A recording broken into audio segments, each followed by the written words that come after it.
Eh bien, bonjour, ou bonsoir peut-être. Ici Spade, pour vous divertir à nouveau, ou pour la première fois si vous me rejoignez maintenant. Aujourd'hui, premier épisode de notre petite série sympathique sur Earth of Iron 4.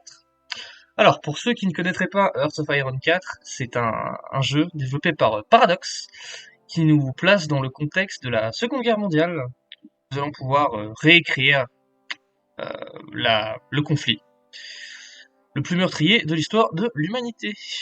Alors, faut savoir que le jeu a déjà 4, 5 ans, bientôt.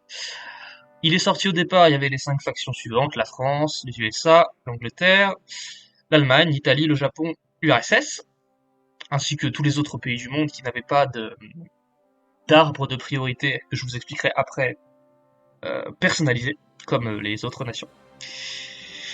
Ils ont aussi rajouté la Pologne, pour le fun, j'imagine. Ensuite est sorti Together for Victory, qui donne des arbres au Commonwealth, c'est-à-dire le Canada, l'Australie, la Nouvelle-Zélande, l'Inde, l'orage britannique, c'est l'Inde, et l'Afrique du Sud. Puis est sorti tout ce qui est Waking the Tiger, c'est-à-dire la Tchécoslovaquie, la Hongrie, la Roumanie, la Yougoslavie. Ils ont ensuite sorti Death for Dishonored, à moins que je confonde Death for Dishonored et Waking Tiger, pour tout ce qui est Chine communiste et tous les petits pays de la sphère asiatique, le Xinjiang, Xi-Myanmar, Guangxi, choses comme ça. Récemment, on a la Résistance qui est sortie pour l'Espagne, le Portugal, et c'est tout. Il y a aussi le seul DLC que j'ai pas, qui est Man at Arms, il me semble, qui fait rework la navale et qui donne un arbre aux Pays-Bas.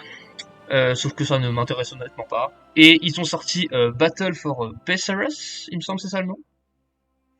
Il n'y a pas le nom, très bien. Qui donne accès à la Bulgarie, la Grèce et la Turquie. Alors, on va prendre un pays. Toi, voilà, donc c'est la carte comme il y avait en 1936. Ça paraît bien loin tout ça. Vous voyez, donc l'Amérique, le Mexique, le Canada, l'URSS, tout ça. Alors, euh, ce que je fais là, c'est que j'augmente la puissance de mon pays. Moi, je joue l'Allemagne. C'est pas très original, je sais, mais c'est ce que je sais le mieux jouer. Alors, je vais jouer en facile, cheaté, comme on dirait. Sauf que je ne veux pas du défi, je veux simplement m'amuser, montrer deux trois petits trucs, et puis voilà. Pas d'Iron Man. C'est pour ça que je n'ai aucun succès sur le jeu. Je joue tout le temps en amusement, voilà. J'ai bon. Alors, c'est très simple. Enfin, au début, le jeu peut paraître un peu complexe, mais honnêtement, ça l'est pas tant que ça.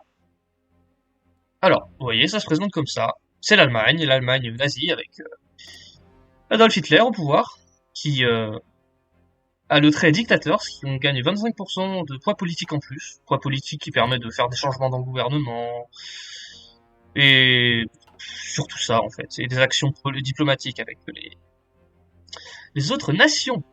Donc vous voyez, là j'ai mon armée. Donc, si je prends tout, j'ai la Wehrmacht avec mes divisions d'infanterie, cavalerie, montagne, mes Panzer divisions, et même une division d'infanterie motorisée avec des camions. Alors, on va passer sur l'interface. Alors, là, j'ai mon pays, avec mon dirigeant, ma priorité nationale, mes traits. J'ai des faits amers qui m'empêchent de devenir autre chose que fasciste, parce que le jeu de base est prévu pour jouer l'Allemagne fasciste d'Adolf Hitler. Des faits amers parce que l'Allemagne est toujours a toujours comme l'amertume, comme c'est écrit, d'avoir perdu la Première Guerre mondiale. Ils ont un état-major parce que c'est un état très militaire, qui fait qu'il y a 25% de planification, de déclaration de guerre contre les autres pays, qui est un bon bonus, et les divisions vont s'organiser 5% plus vite, c'est sympathique. Et il y a les bons mais faux, qui, en gros, on doit payer aux Français et aux Britanniques de l'argent tous les 2, 3 mois. Et tant qu'on continue de les payer, on a tous les bonus en vert, Mais à chaque fois qu'on doit les rembourser, ça nous prend plus 0,20 de poids politique. Donc étant donné que je joue en simple, j'ai du 4,43, je peux me le permettre. Les bons méfaux sont un très bon bonus de début de partie, qui se met en pause dès qu'on déclenche une guerre. Une fois la guerre terminée, il faut les rembourser, pas le choix. Alors, du coup, on va commencer par ça. Voilà. Ça, c'est les événements et décisions. Vous voyez, là, j'ai pour faire de la propagande de guerre. Je ne peux pas faire parce qu'il faut que la tension mondiale, là, est à 0 parce que c'est le début, soit à 50%. Donc moi, je suis fasciste, donc je peux déclarer la guerre dès le départ, tout comme, par exemple, Staline, qui est communiste avec le RSS. Mais les démocrates, par exemple, les Français, vous voyez, en bleu c'est démocrate, en rouge c'est communiste, en gris c'est non aligné, en marron ou brun c'est les fascistes, ne peuvent pas et doivent attendre 60%, il me semble, avant de pouvoir faire des actions guerrières, parce que c'est la démocratie. Je peux améliorer la condition des ouvriers, qui fait qu'on est plus stable, mais les usines produisent moins, forcément. Les bons méfaux que je vous parlais. Tout ce qui est là, c'est anti-démocrate, si jamais l'IA, ou les autres joueurs, parce que bien sûr on peut jouer en multijoueur, influence un parti pour vous faire perdre, vous pouvez les contrer en faisant ça. Honnêtement, j'en ai pas besoin, parce que même s'il y a 20% de communistes dans le Kommunistische Partei Deutschlands, et le Centrum, qui est le parti démocratique, je resterai nazi. Ensuite, nous avons une nouveauté de la résistance, le service de renseignement, c'est-à-dire l'espionnage, contre-espionnage, qui donne des bonus. Nous avons les recherches, pour rechercher des technologies. Alors, nous avons l'infanterie, c'est-à-dire les armes, les véhicules légers, les parachutistes, les marines, les forces spéciales. Les compagnies de soutien, le génie, la reco, la police militaire, les mécaniciens, la radio, la logistique, pour gérer le ravitaillement, et les toubibs, les médecins. Nous avons les blindés, alors char léger, char lourd, char moyen. Le maximum que j'ai, c'est du Panzer II. C'est pas dégueulasse pour le moment. L'artillerie avec anti-aérien, anti-char et artillerie classique. Ensuite, les doctrines terrestres. Il y en a 4. L'Allemagne commence avec la guerre de mouvement, forcément, qui donne des bonus en vitesse. Blitzkrieg, classique. La France aura par exemple le grand plan de bataille qui permet de mieux se préparer à la guerre. Doctrine de puissance de feu supérieure, c'est quand vous êtes confiant en votre armée et que vous pouvez faire de la guerre méthodique, de la guerre de tranchée, guerre de mou, enfin, vous avancez petit à petit.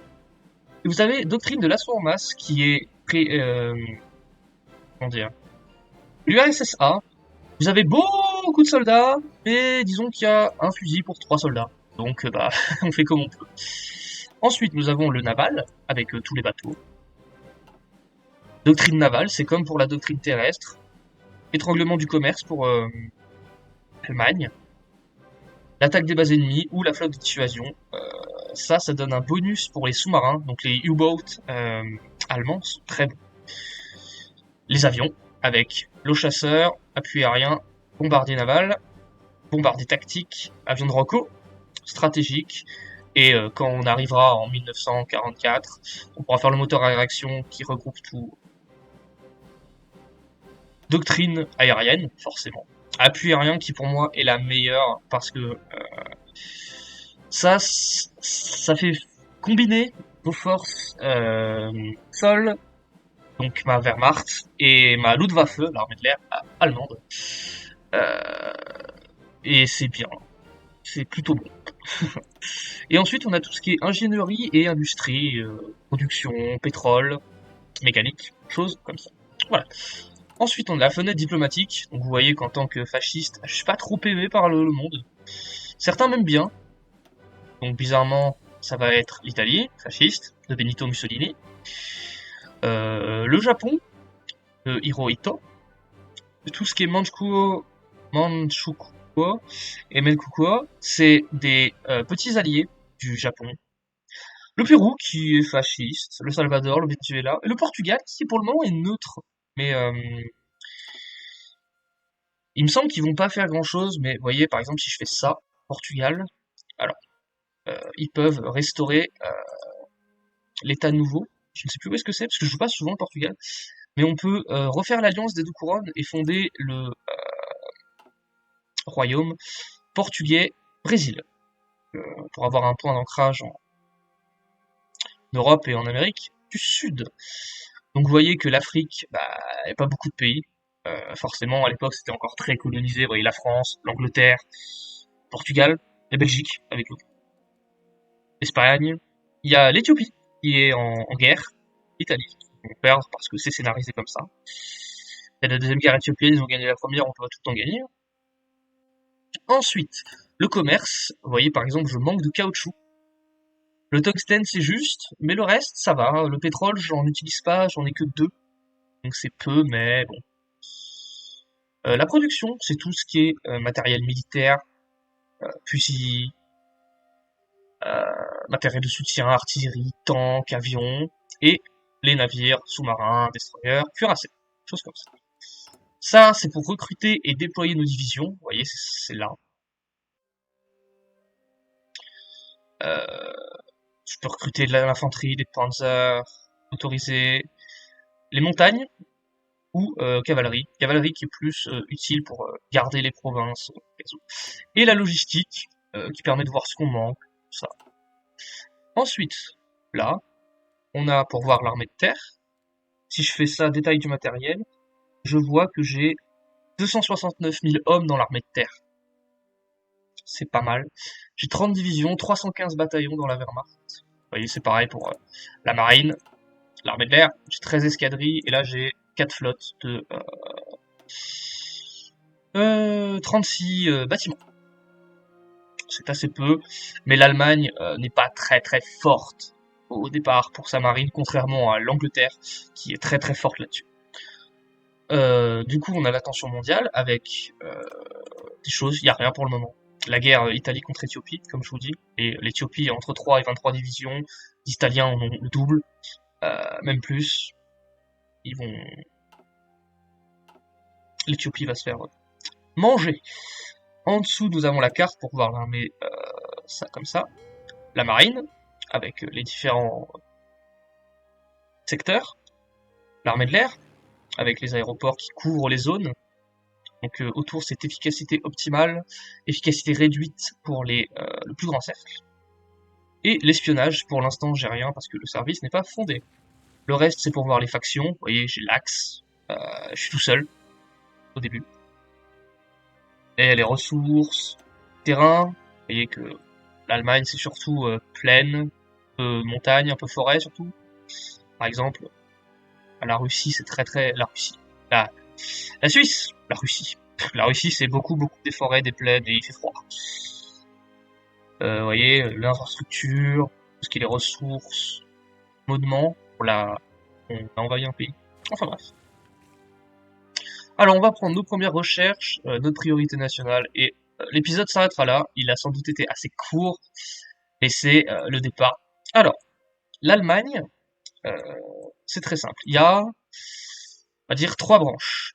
La branche industrielle, la branche refonte de l'armée, et la branche politique, ainsi que réarmement naval, tout ce qui est la marine. Alors, et les priorités quand on n'a plus rien à faire, ça c'est pour avoir des bonus permanents. Pas pour tout de suite. Alors, l'Allemagne, en tant que nation classique, elle peut commencer par faire une chose, la remilitarisation de la Rhénanie. La Rhénanie, c'est ça. Suite à la Première Guerre mondiale, ça a été démilitarisé. Et je ne peux pas y envoyer de troupes. Vous voyez, si je fais ça, j'ai une croix, ça ne marche pas. Simplement pour éviter que l'Allemagne se montre trop belliqueuse suite à sa défaite. Donc ce serait la remilitariser. Ça aura pour action, on verrait plus tard, je vais le faire, que l'Angleterre et la France émettent une objection diplomatique. Donc c'est pas Iral, mais rien de bien méchant. Si je jouais en priorité non historique, c'est-à-dire que l'IA ne suit pas l'histoire de la guerre, il pourrait très clairement dire que c'est une déclaration de guerre et me déclarer la guerre. Donc c'est pas très gentil. Surtout au début de partie, même si l'Allemagne est assez puissante. Ou alors, on décide de complètement partir fantasy, et on fait le soulèvement contre Hitler, ce qui fait que la Wehrmacht se soulève contre les nazis, et il y a la guerre civile allemande, qu'on commencera à gauche et les nazis à droite. Il faudra conquérir toute l'Allemagne, pour, au final, soit partir neutre avec faire revenir le Kaiser, l'Empire, empire allemand, le Saint-Empire allemand, ou alors on fait les élections, et ce sera principalement une faction où on pourra inviter la Pologne, les petits pays qu'il y a là, contre le communisme du péril rouge soviétique. Et nous on va jouer fasciste, on va jouer Hitler, comme ça s'est bien passé. Alors je rassure, pour les défenseurs des droits de tous ceux qui sont morts pendant la guerre, que je ne nommerai pas, rassurez-vous, le jeu ne se concentre pas là-dessus, c'est l'aspect, la guerre, la politique. Il n'y aura pas tout ce qui est la Shoah. Voilà, il y a pas. Alors, on va prendre... Alors ça peut paraître étrange, mais je vais d'abord faire le plan de 4 ans pour débloquer Hjalmar Schacht, je ne sais pas comment ça se prononce, qui me donne des bonus de construction que je perdrai plus tard, vous verrez pourquoi. Et en recherche, c'est toujours pareil. On va dans Infanterie, on prend les MG08 et le Jechter Minenwerfer, c'est-à-dire des armes automatiques pour avoir plus de défense pour tout. On prend le génie mécanique, qui me donnera plus de vitesse de recherche. On prend les machines-outils de base pour avoir plus de production dans nos usines. Et construction pour que nos usines se réparent 10% plus vite et nos bâtiments se construisent 10% plus vite. Voilà. Dans le prochain épisode, on va commencer à former l'armée, on va regarder un peu le gouvernement, des choses comme ça. Du classique. Et ben voilà, c'était le premier épisode de mon let's play avec l'Allemagne sur Hearts of Iron 4. Je vous souhaite une bonne fin de journée, une bonne nuit, ça dépend quand est-ce que vous regardez ça. Et je vous dis à la prochaine. Salut!